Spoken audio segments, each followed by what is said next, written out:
경기도 군포시의 한 집합주택입니다. 4월 초 기준으로 빌라와 오피스텔 60세대 가운데 19채의 압류가 걸렸습니다. 19채의 집주인은 권모 씨 한 사람, 압류 이유는 세금 체납 때문입니다. 분양 당시 이 빌라의 전세금은 2억 4,500만 원, 분양가와 같습니다. 문제는 권 씨가 각종 세금 72억 원을 체납하면서 100채가량이 압류됐다는 겁니다. 여러분, 전세 제도라는 게 100% 안전하지만은 않다는 사실을 실감하는 요즘입니다. 최근 9시 뉴스에 보도된 이 전세 사기 리포트를 잠시 보셨는데요. 이 빌라의 신으로 불리는 사람이 저지른 대형 전세 사기였습니다. 전세 보증금하고 집값이 엇비슷한 이른바 깡통주택 때문에 당한 거였죠. 이런 깡통주택은 정말 조심하셔야 되고요. 그래서 이 전세 보증금과 이 선순위 채권이 집값의 80%를 넘긴다고 하면요, 그 집은 상당히 위험한 겁니다. 그래서 그런 집은 전세 들어가시면 안 되고요. 집주인이 넘어져도, 그래서 그 집이 경매에 넘어가더라도 이 본인의 전세 보증금을 지킬 수 있다는 확신이 들어서야 그때 그 집에 전세를 들어가셔야 됩니다. 자, 그런데 여러분, 이 깡통주택만 아니면 문제가 없을까요? 예를 들어 10억짜리 집에 2억 전세 들어가면 아무 문제가 없을까요? 그렇지 않은 경우가 있습니다. 집값보다 전세 보증금이 훨씬 낮아도, 게다가 전입신고와 확정일자까지 받아도 본인의 전세 보증금을 날리는 경우가 왕왕 발생하고 있습니다. 자, 오늘도 대한민국 국민이라면 꼭 아셔야 될 내용이기에 끝까지 집중해서 시청해 주시기 바랍니다.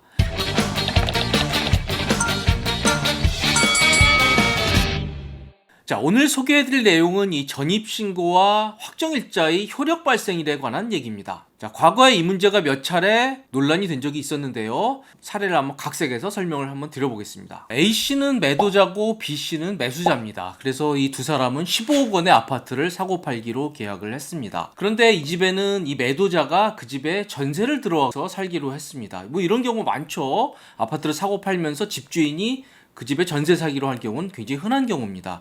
그래서 15억 아파트인데 이 A씨가 9억 원의 전세를 살기로 했습니다. 따라서 잔금일에 차액을 6억 원만 지급을 했습니다. A씨는 이 잔금을 하고 나서 집주인에서 세입자로 바뀌게 된 거죠. 그리고 당연히 A씨는 이 세입자가 된 잔금일 당일에 그 집에 대해서 전입신고를 하고요, 확정일자를 받았습니다. 본인의 전세 보증금을 지키기 위한 당연한 조치였습니다. 자, 하지만 이 아파트는 이 매수자인 B씨의 이 재정 상태에 문제가 생겨서요, 이 추후에 이 집이 경매로 넘어갔는데 결국 이 A씨는 본인의 전세 보증금의 일부를 날리는 그런 일이 벌어지게 됐습니다. 이 전세 계약은 겉보기에는 아무 문제가 없었습니다. 우선 15억이나 되는 아파트에 대출이 없었고요. 그리고 전세 보증금이 6억밖에 안 되기 때문에 차익이 넉넉했습니다. 그리고 저 세입자 A씨는요, 본인의 전세 보증금을 지키기 위해서 이 확정일자와 전입신고까지 완료를 했습니다. 아무 문제 없이 현재 대한민국의 전세 제도로는 보호가 되는 모든 조치를 다 했다고 볼 수 있겠습니다. 그런데 도대체 무슨 일이 생겼을까요? 4월 10일 잔금일에 저 A씨는 분명히 본인이 할 일을 다 했습니다. 전세 보증금 6억을 지키기 위해서 전입신고와 확정일자를 마쳤습니다. 그리고 잔금이 오가기 전에 등기부등본도 확인을 했다고 합니다. 분명히 근저당 설정된 건 없었습니다. 그런데 그게 아니었습니다. 자, 문제는 저거였습니다. 바로 저 잔금일 당일날 B씨 매수자가 이 대부업체에서 대출을 받은 겁니다. 그리고 대출을 받으면서 근저당을 설정을 했는데 이게 무려 14억 원이나 됐습니다. 한마디로 4월 12일 날 A씨가 전입신고 확정일자를 받았고요. 그날 당일 오후에 B씨가 대부업체에서 대출을 받고 근저당 14억 원을 설정을 하게 된 겁니다. 4월 10일 같은 날 이루어진 일입니다. 이 B씨의 재무 구조가 문제가 없다면 뭐 별 문제가 되지 않습니다. 비록 뭐 A씨는 나중에 이 사실을 알고 기분이 나빴겠지만요, B씨가 재무 구조가 튼실하다면 아무 문제가 되지 않았을 겁니다. 하지만 문제가 있었습니다. 결국 B씨의 집은 경매에 넘어갔고 이 14억 원이나 근저당을 설정한 대부업체는 이 본인의 채권을 다 회수했지만 이 A씨의 경우, 세입자의 경우에는 본인의 전세 보증금의 일부를 날리는 그런 일이 발생을 하게 된 겁니다. 그럼 여기서 이런 질문이 들어올 겁니다. 아니, A씨는 분명히 근저당이 설정되지 않은 것을 확인하고 본인의 전입신고와 확정일자까지 받았다. 그렇다고 하면 분명히 대항력이 생겼을 텐데, 우리나라 전세제도라는 게 이 세입자에 대해서 강력한 저 대항력을 부여하는데요, 분명히 대항력이 생겼을 텐데 이 집이 경매에 넘어간들 무슨 문제가 있겠느냐, 이렇게 질문을 하실 겁니다. 저도 그렇게 알았는데요, 이게 그렇지가 않습니다. 바로 이 규정 때문에 그렇습니다.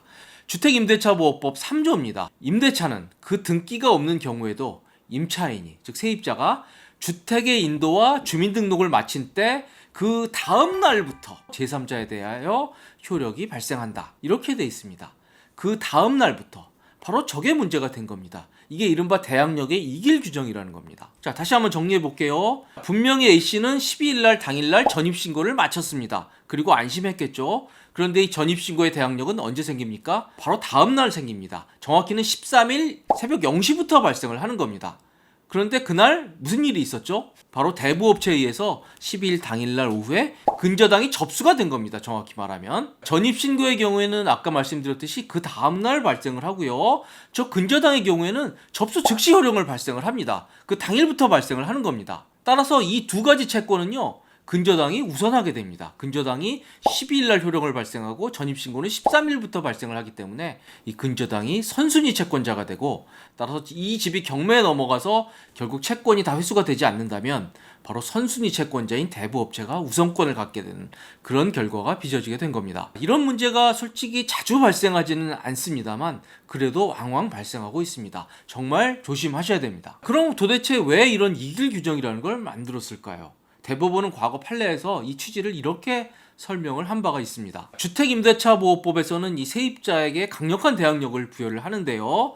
이 대항력을 갖기 위해서는 두 가지가 필요한 거죠. 그 주택의 인도, 그리고 주민등록이 필요합니다. 그런데 이 주택의 인도와 주민등록은 굉장히 간편한 공시 방법입니다. 한마디로 그 집을 넘겨받고 그리고 주민센터에 가서 그냥 주민등록만 하면 되는 겁니다. 굉장히 간편한 공시 방법입니다. 그런데 반면에 이 근저당을 설정하는 것은요, 굉장히 좀 까다로운 절차를 거쳐야 됩니다. 대개의 경우에 법무사에 의해서 법원에 가서 정식으로 등기 절차를 하는 굉장히 까다로운 공시 방법입니다. 하나는 굉장히 간편한 공시 방법이고요, 또 하나는 굉장히 까다로운 공시 방법입니다. 자, 그래서 이 두 가지 권리를 같은 레벨에서 만약 취급한다고 하면요, 결국 우선순위를 따지기 위해서는 뭐가 먼저 접수되는지를 따져서, 즉 선후관계를 따져서 아마 우선순위를 줘야 될 겁니다. 등기가 몇 월 며칠 몇 시에 접수됐는지, 그리고 본인의 이 전입신고가 몇 월 며칠 몇 시에 접수됐는지를 따져서 어떤 것이 먼저이냐에 따라서 우선순위를 부여해야 그래야만 될 겁니다. 그런데 이게 현실적으로 어렵죠. 등기야 그래도 법원에 접수번호 받아서 등기 접수한 아마 날짜와 시간이 있을 겁니다만, 이 주민센터에서 하루에도 막 수백 건씩 이루어지는 전입신고가 몇 시 몇 분에 이루어졌는지를 정확히 기록하는 것은 어려울 겁니다.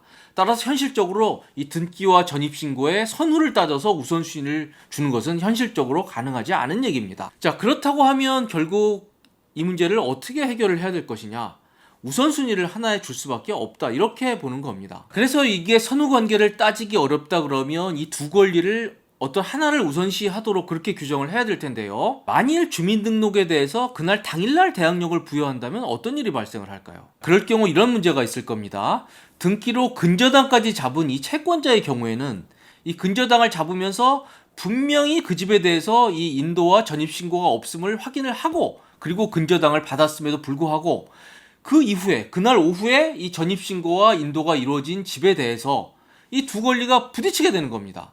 그래서 임차인에 대해서 이 당일 주민등록과 인도에 대해서 대항력을 부여한다 그러면 결국 이 근저당권자의 권리와 임차인의 권리가 결국 같게 되는 겁니다. 따라서 이 집이 경매에 넘어갈 경우에 이 근저당권자와 이 세입자가 같은 권리를 갖게 되고, 결국 이 경우에 근저당권자는 예측할 수 없는 손해를 보게 되게 그렇게 되는 겁니다. 따라서 이 간편하게 공시하는 이 세입자보다는 복잡하게 등기하는 이 근저당권자의 권리를 우선시하는 게 맞다. 이게 바로 오늘의 법 취지가 되겠습니다. 자, 취지가 전혀 이해되지 않는 바는 아닙니다. 근저당권자로서는 분명히 모든 걸 다 확인을 했음에도 불구하고 예측할 수 없는 손해를 볼 수 있다면 그건 있을 수 없는 일이죠. 그럼에도 이 규정은 좀 문제가 있다는 지적이 많습니다.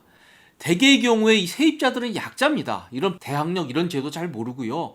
그냥 본인이 전세 들면서 이 확정일자만 받으면 전세돈은 지켜진다라는 그런 단순한 사실만 아는, 한마디로 법률에 무지한 분들이 많습니다. 반면에 이 근저당권자들은 대개 금융회사들이 많죠. 이런 구조를 잘 아는 그런 기관들일 가능성이 큽니다. 따라서 이게 과거에 언론에서도 몇 차례 문제가 됐고요. 그래서 이런 문제점들을 인식한 정치권에서도 대항력의 이길 규정을 폐지하고 바로 이 전입신고와 당일날 대항력을 부여하는 그런 법률안 개정안을 몇 차례 발의했습니다만 아직까지도 법률안 개정은 이루어지지 않고 있습니다. 자, 그런데 이렇게 이길 조항을 그냥 폐지해버리고 대항력을 그날 당일날 부여해버리면 이 근저당권자들의 손해는 어떻게 할 것이냐, 이런 논리도 여전히 유효합니다만, 여기에 대해서 이 폐지론자들은 이렇게 얘기를 하고 있습니다. 이제 만약 법을 바꾼다 하더라도 이 금융회사들이 근저당을 받는 것은 대개 한참 전부터 근저당을 잡습니다. 그리고 이 근저당을 잡는 시점과 실제 대출을 잇는 시점이 갭이 좀 있죠. 그래서 만약 그 사이에, 그 중간에 이 집주인이 세입자를 받는다고 하면 결국 금융회사는 이 중간에 그 사실을 알게 될 가능성이 큽니다. 그럴 경우에 금융회사들은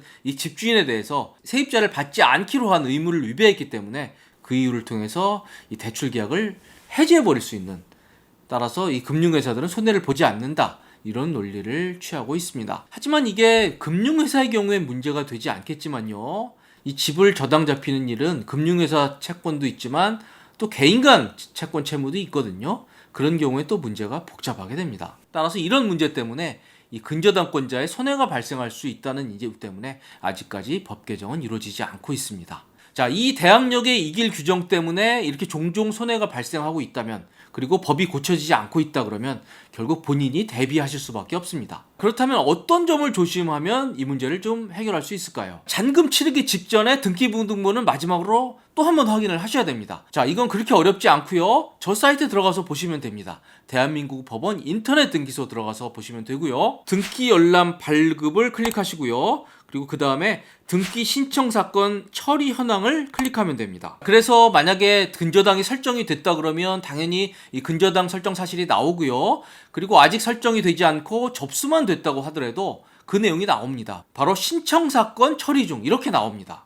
한마디로 이 근저당 관련해서 서류가 접수가 됐다는 사실을 알려주는 겁니다. 그래서 만약 이 메시지, 신청사건 처리 중이라는 메시지가 뜨면 이 잔금 치르는 건 당장 중단을 하셔야 됩니다. 이 대한민국 법원 인터넷 등기소에는 그런 내용들이 바로 나오기 때문에 이 기본을 지키는 게 매우 중요합니다. 자, 그래서 여기서 아무 것이 뜨지 않는다 그러면 그때서 전세 잔금을 치르시면 되는데요. 그런데 이게 끝이 아닙니다. 잔금 치르자마자 뭘 하셔야 되죠?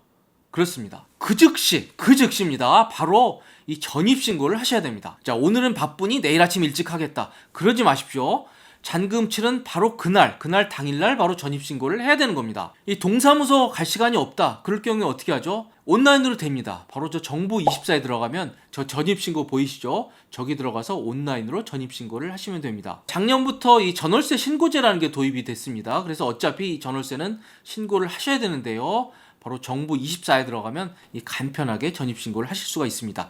전입신고만 하면 확정일자는 자동으로 부여가 되는 겁니다. 자, 만약에 직장일이 좀 바빠서요, 오늘 하긴 하겠다, 그런데 이따 저녁 8시쯤 하겠다, 안 됩니다. 그날 오후 6시까지 해야 바로 그 다음 이 길부터 대항력이 부여가 되는 겁니다. 오늘 저녁 8시에 하시면요, 바로 그 다음날 한 게 돼서 그 다음날부터 대항력이 발생을 하게 되는 겁니다.